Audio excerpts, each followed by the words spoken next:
प्रिय विद्यार्थी, YouTube channel SK online study time में आपका स्वागत है।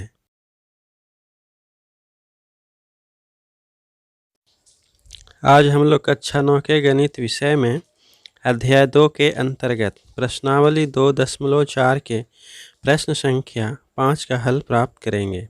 तो शुरू करते हैं।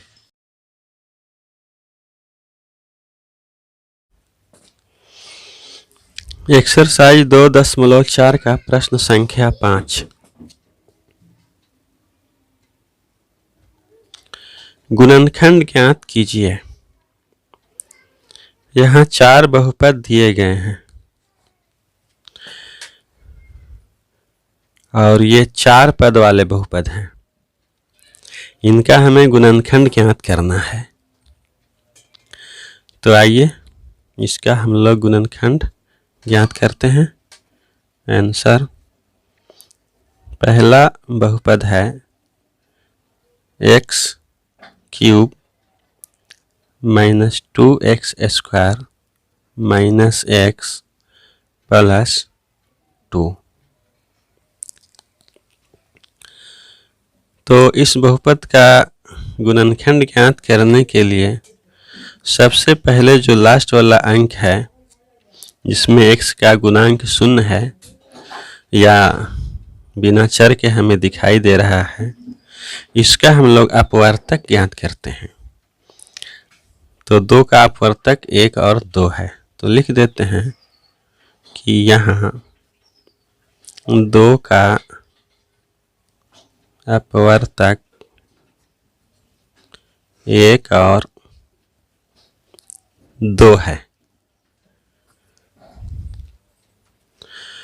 अपवर्तक किसे कहते हैं आप लोग तो मालूम होगा। ये यहाँ हम कुछ बतला देते हैं। यहाँ 2 का अपवर्तक 1 और 2 है। अपवर्तक किसे कहते हैं इसे पहले जान लें। 2 के अपवर्तक 1 और 2 हैं। क्यों? क्योंकि 2 1 से पूर्णतः विभाजित हो जाता है। जब हम 2 को 1 से विभाजित करते हैं तो इसका शेष 0 बचता है। उसी तरह से 2 को जब 2 से विभाजित करते हैं तो पूर्णतः विभाजित हो जाता है और शेष 0 बचता है। तो वह संख्या जो किसी संख्या को पूर्णतः विभाजित करता है उस संख्या का अपवर्तक होता है। 3 के अपवर्तक देख लेते हैं। 3 के अपवर्तक 1 और 3 है। जब इसको 2 नहीं है, इसका अपवर्तक 2 नहीं है, क्योंकि 2 से जब विभाजित करेंगे तो हमें शेष 1 प्राप्त होगा, है ना। और इस दशमलव के संख्या, दशमलव का भाग नहीं मतलब साधारण भाग से जांच करना है। 4 के अपवर्तक 1, 2 और 4 है, क्योंकि 4 को 1 भी पूर्णतः विभाजित करता है, 2 भी पूर्णतः विभाजित करता है, 4 भी पूर्णतः विभाजित करता है। 5 के अपवर्तक 1 है और 5 है। 6 के अपवर्तक 1 है, 2 है, 3 है और 6 है। 7 के अपवर्तक 1 है और 7 है। 8 के अपवर्तक 1, 2, 4 और 8 है। 9 के अपवर्तक 1, 3 और 9 है।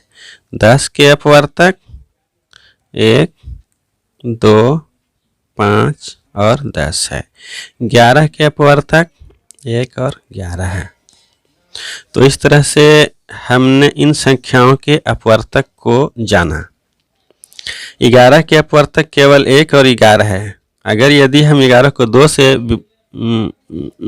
से भाग देते हैं तो इसका शेष कुछ न कुछ बच जाता है, यानी कि 2 × 10 शेष इसका 1 बच जाता है। 3 से जब हम भाग देते हैं तो 3 × 3 = 9, 2 शेष बच जाता है, यानी पूर्णतः विभाजित नहीं होता है।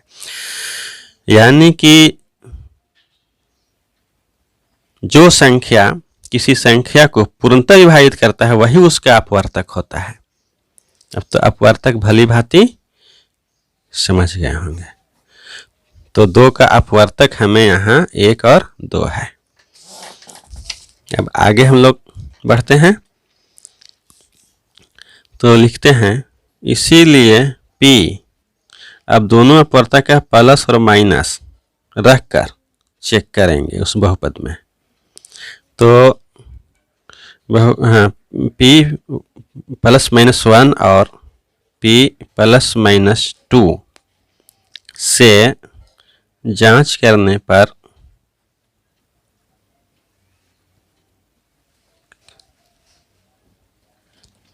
पर हम पाते हैं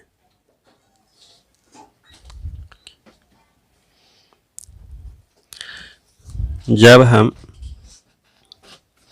x का मान 1 रखते हैं तो लिखेंगे P1 बराबर, अब इस बहुपद में हम इस एक रख देते हैं, x के स्थान पर 1 रखते हैं, तो 1 cube minus 2 into 1 square minus 1 plus 2 बराबर 1 क्यूब का हो जाएगा 1 और 1 स्क्वायर इंटू माइनस 2 बराबर माइनस 2 माइनस 1 और प्लस 2।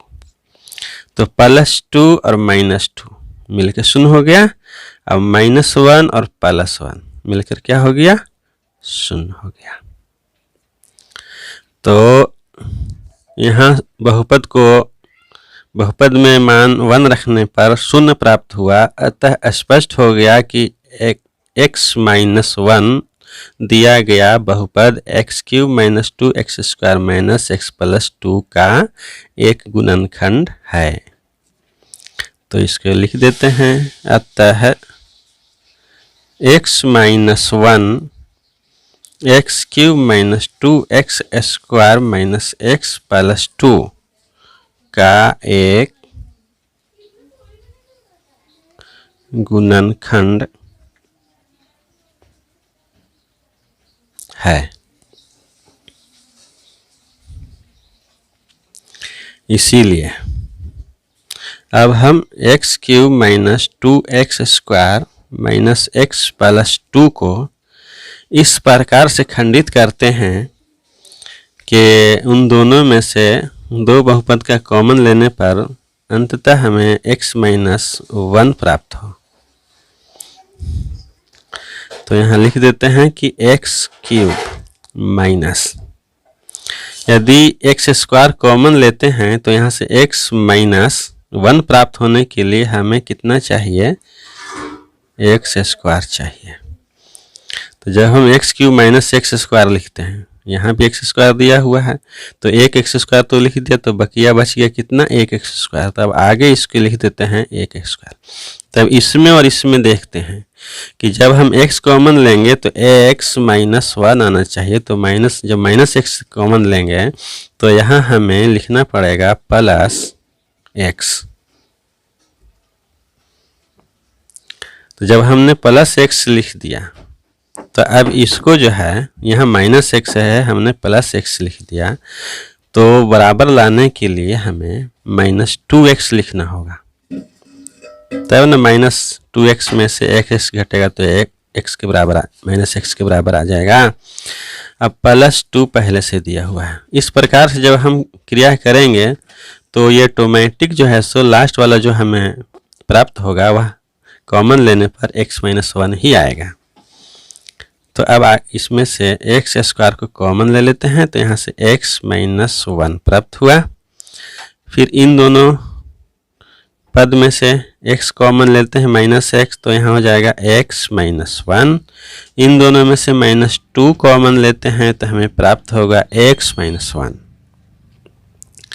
तो x माइनस 1, x माइनस 1 और x माइनस 1 इन तीनों में गुणांक है, तो x माइनस 1 को कॉमन ले लेते हैं तो हमें प्राप्त होगा x square minus x minus 2।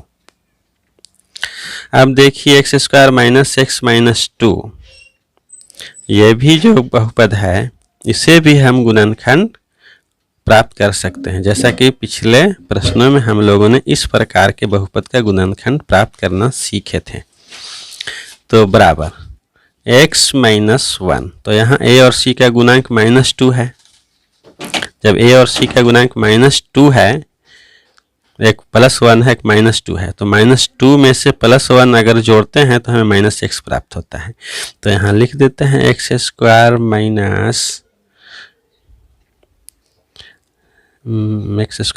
x -2x -2 बराबर x -1। अब इन दोनों में कॉमन ले लेते हैं x को, तो हमें कितना प्राप्त होता है x +1, और इस दोनों में -2 कॉमन ले लेते हैं तो हमें प्राप्त होता है x +1 बराबर x -1 इंटू इन दोनों में से x +1 कॉमन ले लेते हैं, तो हमें x +1 इंटू यहाँ से जो प्राप्त होगा x -2 प्राप्त होगा। तो अब देखिए ये सब गुणांक हो गया आपस में, तो लिख देते हैं x -1 into x +1 into x -2। तो दिया गया बहुपद का हमें जो गुणांक प्राप्त हुआ x³ - 2x² - x +2 का जो गुणांक प्राप्त हुआ वह गुणांक प्राप्त हुआ x -1 into x +1 into x -2। यही इसका गुणनखंड प्राप्त हुआ। दूसरा बहुपद x³ - 3x² - 9x - 5 है। दूसरा बहुपद x³ - 3x² - 9x - 5 है। तो यहाँ 5 का अपवर्तक 1 और 5 है, इसीलिए p ±1 और p ±5 से जांच करने पर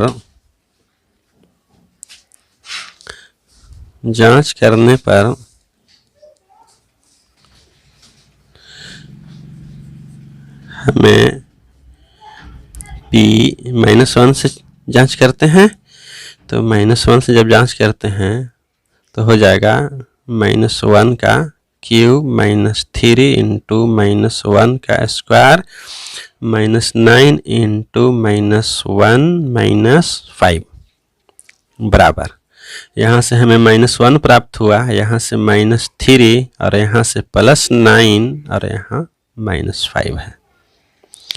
तो अब देखते हैं +9 और यहाँ से हो गया 5 और 3 8 और 1 9 -9, दोनों मिलकर क्या हो गया 0 हो गया। तो यहाँ से हमें स्पष्ट हो गया कि x +1 दिया गया बहुपद का एक गुणनखंड है।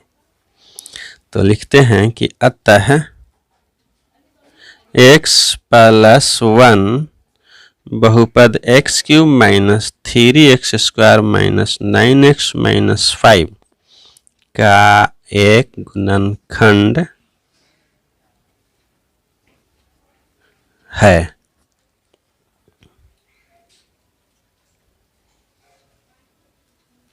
एक गुणनखंड है। इसीलिए अब हम जो अगला स्टेप चलते हैं, इस बहुपद को इस प्रकार से खंडित करेंगे कि हमें कॉमन लेने पर x +1 प्राप्त हो। तो लिखते हैं इसीलिए x³ - 3x² - 9x - 5 बराबर x³ और यहाँ से हमें खंडित करने के लिए +x² रखना पड़ेगा, तब ना x² लेंगे तो x +1 प्राप्त होगा। तो जब +x² लिए हैं तो इसमें हमें एक और बढ़ाना पड़ेगा, यानी कि -4x² लिखना होगा। तो चलिए दोनों मिलकर के समान हो गया। अब यहाँ 4x स्क्वायर हो गया और यहाँ 9x पहले से दिया हुआ है, तो 9x को हम किस प्रकार से लिखें कि फिर यहाँ इस दोनों में हमें कॉमन लेने पर x + 1 प्राप्त हो। तो यदि हम 4x कॉमन ले लेते हैं तो x प्लस, है ना, तो यहाँ लिख देते हैं कितना, -4x। 9x को हमने पहला जो है 4x -4x में और फिर -5x में खंडित करेंगे। तो इन दोनों में से जब हम कॉमन लेंगे 4x तो x + 1 प्राप्त हो जाएगा। तो अब जो यहाँ से बच गया वो -5x बच गया और -5 पहले से लिखा हुआ है। तो अब हमें कॉमन लेने में आसानी हो गई। तो x स्क्वायर कॉमन ले लिया यहाँ से, तो बच गया x + 1। यहाँ से -4x कॉमन ले लिया तो बच गया x + 1 और यहाँ से -5 कॉमन ले लिया तो हमें प्राप्त हो गया x + 1। तो जैसा कि देख रहे हैं x + 1 x + 1 x + 1 हमें प्राप्त हो गया। तो x + 1 को कॉमन ले लेंगे तो हमें यहाँ से प्राप्त हो जाएगा x स्क्वायर -4x - 5। अब पुनः इसका भी गुणनखंड निकालते हैं। तो 5 × 1 -5 × +1 बराबर -5 और -5 में 1 को जोड़ेंगे तो हमें -4 प्राप्त होगा। तो लिख देते हैं कि x + 1 × x square plus x -5x - 5।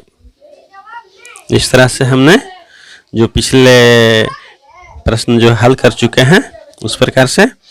तो x + 1 यहाँ से जब हम कॉमन लेंगे x तो हमें प्राप्त होगा x + 1 और यहाँ से जब -5 कॉमन लेंगे तो हमें प्राप्त होगा x + 1।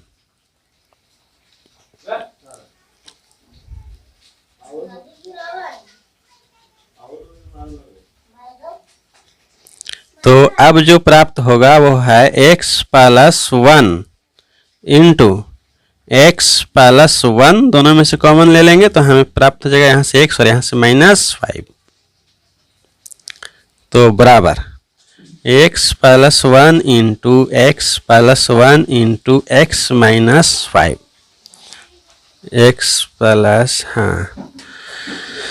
x + 1 यहाँ से जो कॉमन ले लिया इसको जो हमने खंडित किया, तो इसको खंडित जब किया तो हमें प्राप्त हो गया x square plus x - 5x - 5। तो यहाँ से कॉमन लेने के बाद में हमें जो गुणनखंड प्राप्त हुआ वह है x + 1 × x + 1 × x - 5। तो यही इस बहुपद का गुणनखंड हुआ। अब बहुपद 3, तीसरा बहुपद दिया हुआ है x³ + 13x² + 32x + 20। तो यहाँ 20 का जो अपवर्तक होगा लिख देंगे कि यहाँ 20 के अपवर्तक क्या क्या होंगे, 1 होंगे, 2 होंगे, 4 होंगे, 5 होंगे, 10 और 20 हैं। यहाँ 20 के अपवर्तक दिया हुआ है। तो p +- 1, p +- 2, p +- 4, p +- 5, p +- 10 और p +- 20 से जांच करने पर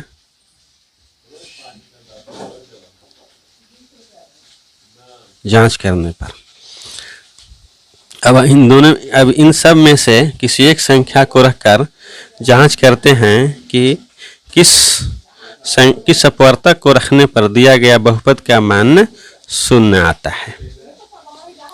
तो अब हम -1 रख करके चेक करते हैं।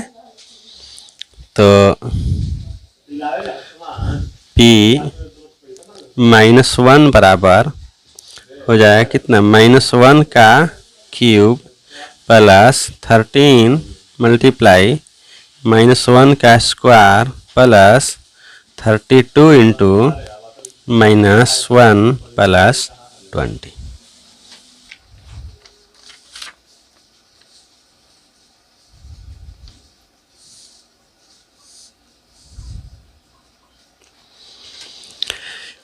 तो हमें प्राप्त होता है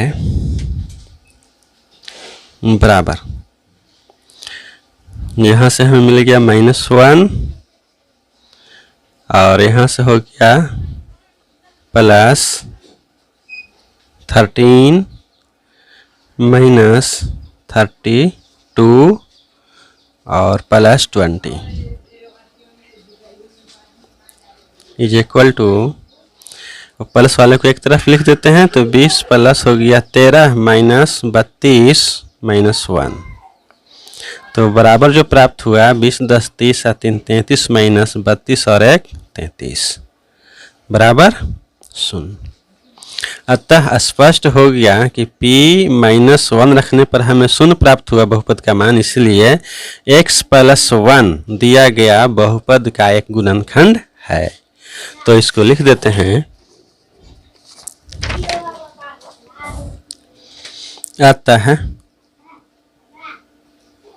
x + 1 x³ plus 13 x² plus 32x plus 20 का एक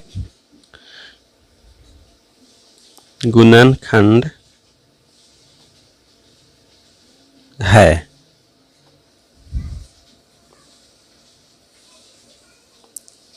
इसीलिए x³ plus 13x² plus 32x plus 20 को इस प्रकार से हम खंडित करेंगे कि कॉमन लेने पर हमें x + 1 प्राप्त हो। तो लिख देंगे, इसलिए इतना बराबर x³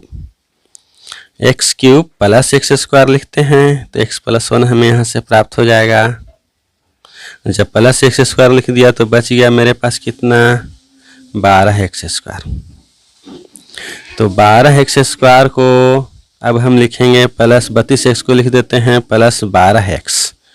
तो क्या हो जाएगा, 12x जब कॉमन लेंगे तो x + 1 प्राप्त हो जाएगा।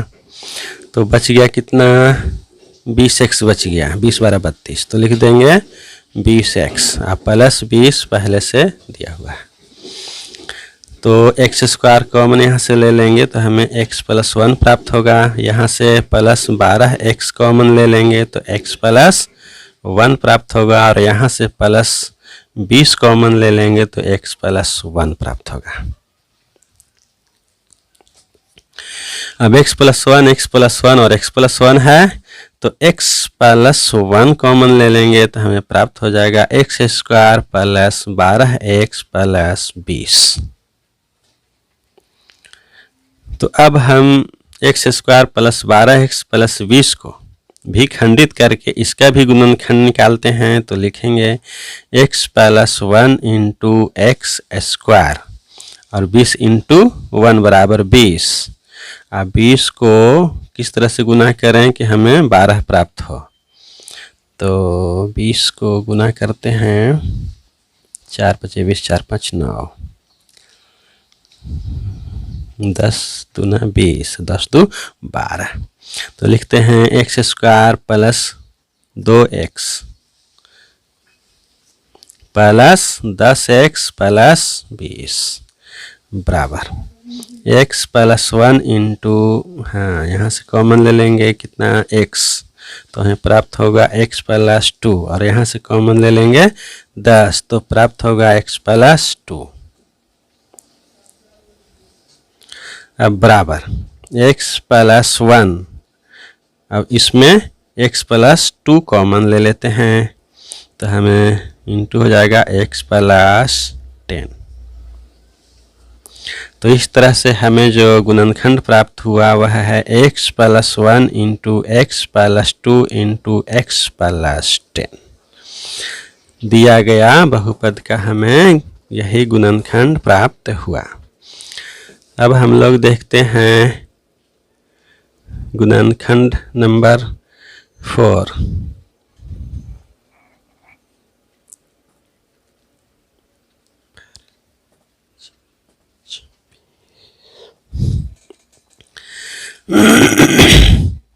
गुणनखंड नंबर 4 दिया हुआ है 2y cube plus Y square minus 2y minus 1। तो यहाँ तो 1 है माइनस 1 है तो 1 का जो अपवर्तक है 1 ही रहेगा। तो अब हम लोग p प्लस माइनस 1 रख कर जाँच कर लेते हैं। तो लिखते हैं कि p प्लस माइनस 1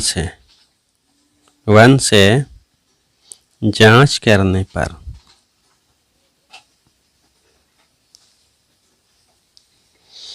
हमें P1 रख कर देखते हैं। P1 बराबर P1 बराबर हो जाएगा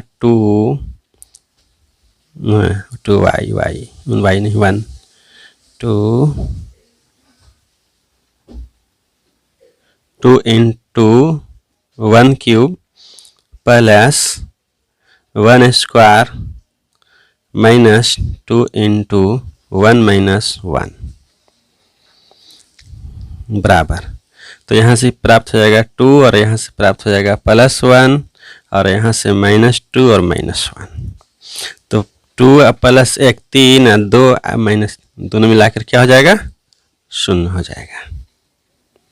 तो लिख देते हैं कि इसीलिए यहाँ से 1 था P1 था तो इसका जो है सो योज प्रतिलोम रखते हैं तो लिख देंगे कि x y है y माइनस 1 दिया गया बहुपद का एक गुणनखंड होगा। तो लिख देते हैं कि y माइनस 1 बहुपद 2y cube plus Y square minus 2y minus 1 का एक गुणनखंड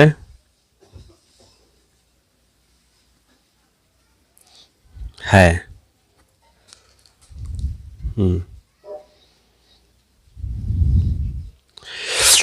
यहाँ से हमें प्राप्त हुआ y माइनस 1 इस बहुपद का एक गुणनखंड है।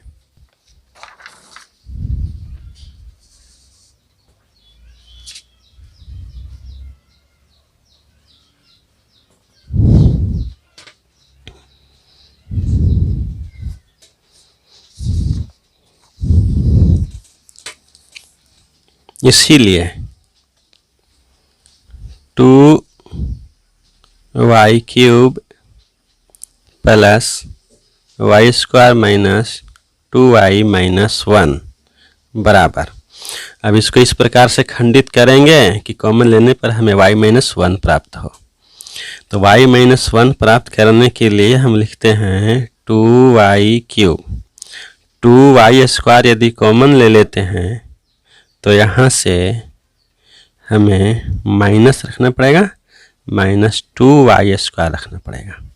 यदि 2y स्क्वायर कॉमन ले लेते हैं तो y माइनस 1 हमें प्राप्त होता है। तो जब हम यहाँ 2 माइनस वाई स्क्वायर कर दिया तो इसमें बढ़ाना पड़ेगा तो यहाँ हो जाएगा 3y square plus 3y square. अब इन दोनों में हमें खंडी कितना कॉमन लेना पड़ेगा कि y माइनस 1 प्राप्त हो। तो यहाँ से हमें लेना पड़ेगा 3y स्क्वायर तो 3y तो y बच जाएगा यानी कि 3y माइनस 3y रखना पड़ेगा। 3y जब कॉमन ले लेते हैं तो y माइनस 1 प्राप्त होगा। तो यहाँ से जब हमने 3y रख दिया माइनस 3y रख दिया, यहाँ पहले से 2y दिया हुआ है तो फिर हमें इसके जगह पर एक y जोड़ना पड़ेगा तब ना बराबर आ जाएगा। तो लिख देते हैं प्लस y। अब माइनस 1 पहले से दिया हुआ है तो बराबर यहाँ से ले लेते हैं कितना 2y² कॉमन ले लिया तो बच गया y माइनस 1। और इन दोनों में 3y प्लस 3y कॉमन ले लिया तो हमें प्राप्त हुआ y माइनस 1 और यहाँ प्लस 1 कॉमन ले लिया तो हो गया y माइनस 1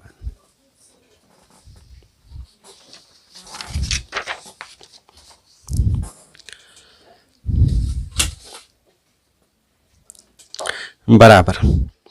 अब इन सब में से हमने y माइनस 1 कॉमन ले लिया तो यहाँ से हमें प्राप्त हुआ 2y² प्लस यहाँ से प्राप्त हुआ 3y प्लस 1। अब देखिए 2y² प्लस 3y प्लस 1 है तो इसे भी हम गुणनखंड कर सकते हैं। तो 2 इंटू 1 बराबर 2 और 2 प्लस 1 बराबर 3y। तो लिखते हैं y माइनस 1 इंटू 2y²